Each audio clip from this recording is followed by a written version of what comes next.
Y Dhurandhar is the best film. বলতে গেলে এখন রিসেন্ট টাইমে বলিউড বা পুরা ইন্ডিয়াতে বা বাংলাদেশেও কিন্তু অনেক সিনেমা রিলিজ হয়েছে, হলিউডে অনেক সিনেমা রিলিজ হচ্ছে। বাট আপনি যখন ফেসবুক, ইউটিউব, যে কোনো সোশ্যাল মিডিয়া প্ল্যাটফর্মে যখন ঢোকেন, সবার আগে কিন্তু এই রিলেটেড জিনিসপাতি আসে। ধুরন্ধর বক্স অফিসে কত কালেকশন করলো, বা ধুরন্ধর এডিট, এইগুলাই আসে। বা সবার আগে ওই যে এটাই আসে, থুস থুস পলাশ রাখছে, এইগুলাই আসে। সো এখন কোয়েশ্চেন হচ্ছে, why Dhurandhar is so much special এই রিসেন্ট টাইমগুলোতে। এই গাইস পারসন কি অবস্থা, আমি রকিং স্টার, এবং আজকে আমরা এটা নিয়ে কথা বলবো। ফার্স্ট অফ অল আমি বলতে, আমি কেন ভিডিও আপলোড দিইনি এখন ভাই, মানে কি বলবো আর, মানে আমি এসএসসি 2027 সালের স্টুডেন্ট। আমাদের মানে বলা হচ্ছে যে ডিসেম্বরে নাকি পরীক্ষা নিয়ে প্রেশারে আছে। তারপর আমার বাসায় অনেক মানুষ।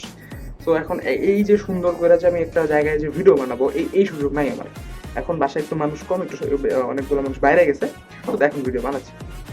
তো যে মূল টপিকে আসে, ধুরন্ধর মানে আমি দেখছি, আমার কাছে কিন্তু যথেষ্ট ভালো লাগছে। এখন অনেক মানুষের কাছেও ভালো লাগছে, ম্যাক্সিমাম মানুষের কাছে ধুরন্ধর অনেক ভালো লাগছে। বাট কথা হচ্ছে যে এই মুভিটা নিয়ে এত বেশি চর্চা কেন হচ্ছে, বা আপনি যখন মুভিটা দেখছেন, আপনি মুভিটা দেখার পরে এত কেন এটা নিয়ে এত চিন্তা করতেছেন, মানে দেখার পর আপনার মাথায় রয়েই গেছে, মানে এই জিনিসটা কেন, মানে এই লেভেলের একটা মানে রেশটা এত বেশি কেন, বা এই মুভিটা কেন এত স্পেশাল। পয়েন্ট টু পয়েন্ট কথা বলি। So start. First of all, third dimensional characters.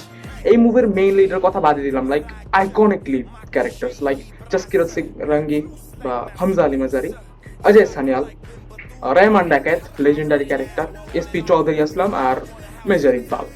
সবাই এক একজন মানে তুখোর ক্যারেক্টার।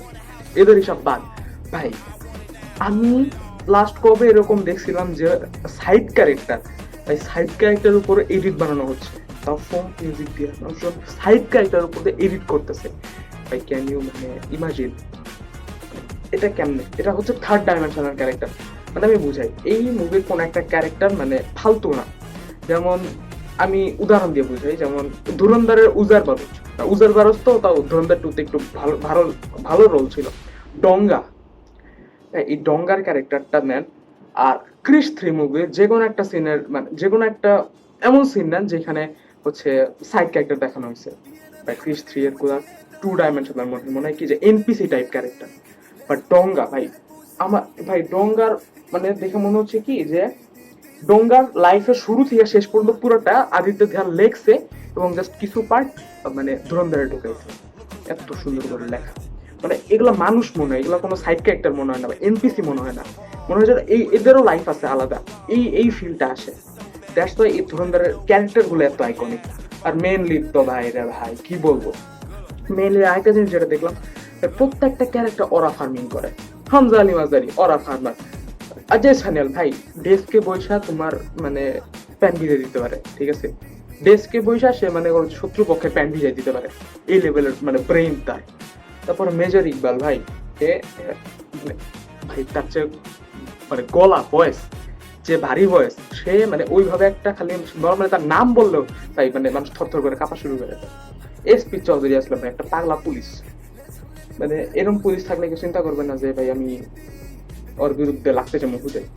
আর রেহমান ডাকাত ভাই, মানুষ ভাই ভিলেনদের মানে মানে ডায়লগ বইলা মনে করেন যে ভয় দেখানো লাগে মানুষদের ভাই, কিন্তু রেহমান ডাকাত যদি চুপ করে যদি এমনি তাকায় থাকে খালি, তাইলেই মনে করেন যে অবস্থা খারাপ হয়ে যায় মানুষজনের, যে কি করবো, কি করে ফেলাবো, এই টাইপের ক্যারেক্টার। আর হামজা আলী মাজারি, জাসকিরা সিদ্দিকী ভাই, কিছু বলবো না, কিচ্ছু বলবো না, এই ক্যারেক্টার ব্যাপারে কথা বলার আসলে যোগ্যতা আমার নাই ভাই। মুভি দেখো প্লিজ, ধুরন্ধর 2 বিশেষ করে। তো যাই হোক, এটা বললাম যে থার্ড ডাইমেনশনাল ক্যারেক্টার, মানে প্রত্যেকটা ক্যারেক্টার আলাদা লাইফ আছে। জাস্ট মানে স্টোরিতে ঢুকানোর জন্য মানে এই ক্যারেক্টার গুলো লেখা হয়নি, এদের লাইফের শুরু থেকে শেষ পর্যন্ত লেখা হয়েছে, এন্ড এই মুভিতে জাস্ট ক্যারেক্টার গুলো ইউজ করা হয়েছে। Second point, why Dhurandhar special. Second point আমি যেটা বলবো সেটা হচ্ছে মিউজিক। এই মুভির প্রত্যেকটা মিউজিক আইকনিক, লাইক এই মুভির একটা জিনিস কি মানে মেজর কিছু ইভেন্টে পুরানো কিছু গান ইউজ করা হয়েছে, কোনো জায়গায় পুরানো গান পিওরটা ইউজ করা হয়েছে, কোনো জায়গায় রিমিক্স করে ইউজ করা হয়েছে, আবার কোনো জায়গায় তারা নিজেরা মিউজিক বানিয়েছে, নিজেরা যে কটা মিউজিক বানিয়েছে অস্থির ভাই অস্থির। বিশেষ করে পার্ট 1 এরটা, পার্ট 2 এর আমার মনে নাই যে নিজেরা আরি পার্ট 2 এর আরি ভাই আমি এখনো শুনি ভাই।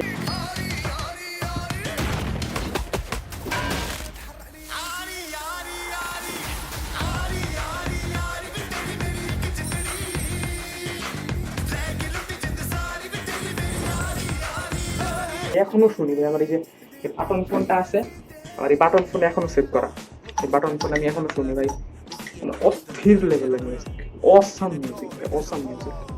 তো যাই হোক, মিউজিককে মানে কিছু কিছু মেজর ইভেন্টে দেখা যায় যে মেজর ইভেন্টগুলোতে পুরানো গানগুলো ইউজ করতেছে, মানে রেট্রো মিউজিক যেগুলো সেগুলো ইউজ করতেছে, কোনো রিমিক্স করে ইউজ করতেছে, কোনো রিমিক্স ছাড়া ইউজ করতেছে, মানে মানে মিউজিক দিয়ে এই সিনটাকে আইকনিক বানাই ফেলতেছে।